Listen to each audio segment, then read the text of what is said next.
Chapter 3. Stanley Yelnats was the only passenger on the bus, not counting the driver or the guard. The guard sat next to the driver, with his seat turned around, facing Stanley. A rifle lay across his lap. Stanley was sitting about 10 rows back, handcuffed to his armrest. His backpack lay on the seat next to him. It contained his toothbrush, toothpaste, and a box of stationery his mother had given him. He promised to write her at least once a week. He looked out the window, although there wasn't much to see, mostly fields of hay and cotton. He was on a long bus ride to nowhere. The bus wasn't air conditioned, and the hot, heavy air was almost as stifling as the handcuffs. Stanley and his parents had tried to pretend that he was just going away to camp for a while, just like rich kids do. When Stanley was younger, he used to play with stuffed animals and pretend the animals were at camp. Camp fun and games, he called it. Sometimes he'd have them play soccer with a marble. Other times, they'd run an obstacle course or go bungee, jumping off a table tied to broken rubber bands. Now, Stanley tried to pretend he was going to camp fun and games. Maybe he'd make some friends, he thought. At least he'd get to swim in the lake. He didn't have any friends at home. He was overweight, and the kids at his middle school often teased him about his size. Even his teachers sometimes made cruel comments without realizing it. On his last day of school, his math teacher, Mrs. Bell, taught ratios. As an example, she chose the heaviest kid in class and the lightest kid in class, and had them weigh themselves. Stanley weighed 3 times as much as the other boy. Miss Bell wrote the ratio on the board, 3-1, unaware of how much embarrassment she had caused both of them. Stanley was arrested later that day. He looked at the guard who sat slumped in his seat and wondered if he had fallen asleep. The guard was wearing sunglasses, so Stanley couldn't see his eyes. Stanley was not a bad kid. He was innocent of the crime for which he was convicted. He'd just been in the wrong place at the wrong time.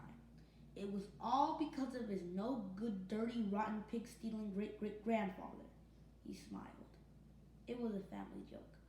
Whenever anything went wrong, they always blamed Stanley's no-good, dirty, rotten, pig-stealing great-great-grandfather. Supposedly, he had a great-great-grandfather who had a stolen pig from a one-legged gypsy, and she put a curse on him and all his descendants. Stanley and his parents didn't believe in curses, of course, but whenever anything went wrong, it felt good to be able to blame someone. Things went wrong a lot. They always seemed to be in the wrong place at the wrong time. He looked out the window at the vast emptiness. He watched the rise and fall of a telephone wire. In his mind, he could hear his father's gruff voice softly singing to him. If only the woodpecker sighed, the bark on the tree was just a little bit softer. While the wolf waits below, hungry and lonely, he cries to the moo-oo. If only. It was a song that his father used to sing to him. His melody was sweet and sad. But Stanley's favorite part was when his father would howl the word moo. The bus hit a small bump and the guard sat up, instantly alert. Stanley's father was an inventor. To be a successful inventor, you need 3 things: intelligence, perseverance, and just a little bit of luck. Stanley's father was smart and had a lot of perseverance. Once he started a project, he would work on it for years, often days without going to sleep. He just never had any luck. Every time an experiment failed, Stanley could hear him cursing his dirty, rotten, pig-stealing great-grandfather. Stanley's father was also named Stanley Yelnats. Stanley's father's full name was Stanley Yelnats III. Our Stanley is Stanley Yelnats IV. Everyone in his family had always liked the fact that Stanley Yelnats was spelled the same frontward and backward, so they kept naming their son Stanley. Stanley was an only child, as was every other Stanley Yelnats before him. All of them had something else in common. Despite their awful luck, they always remained hopeful. As Stanley's father liked to say, I learned from failure. But perhaps that was part of the curse too. If Stanley and his father weren't always hopeful, then it wouldn't hurt so much every time their hopes were crushed. Not every Stanley Yelnats has been a failure, Stanley's mother often pointed out.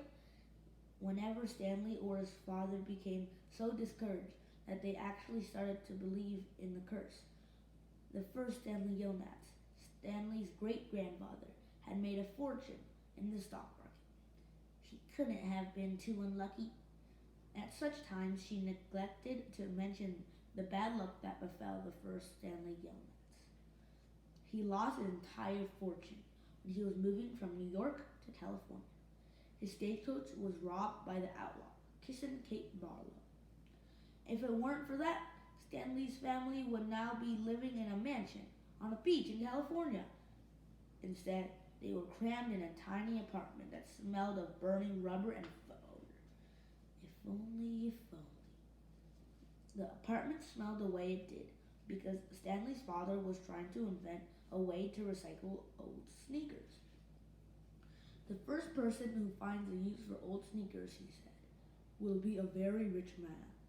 It was this latest project that led to Stanley's arrest. The bus ride became increasingly bumpy because the road was no longer paved.